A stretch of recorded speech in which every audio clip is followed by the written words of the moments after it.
Hi fi, আজ ছিল হচ্ছে মহাষ্টমী। তো সকালবেলা তাড়াতাড়ি করে স্নান টান করে রেডি হয়ে নিয়েছিলাম, আর সুন্দর করে সেজে গুজে নতুন জামা পরে নিয়েছিলাম অঞ্জলি দিতে যাওয়ার জন্য। তো আমরা যাচ্ছিলাম হচ্ছে আমাদের এক দাদুর বাড়িতে।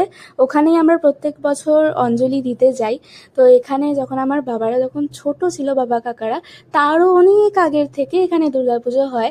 আর আমার বাবা কাকারা যখন ছোট ছিল তখন থেকে এখানে গিয়েই অষ্টমীর অঞ্জলিটা ওরা দিতে যেত। তো জেনারেশন ওয়াইজ আমরাও এখন এই বাড়িতেই অষ্টমীর অঞ্জলি দিতে যাই।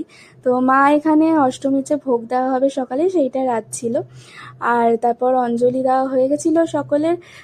তারপর এখানে সন্ধি পুজোর সব গোছগাছ চলছিল।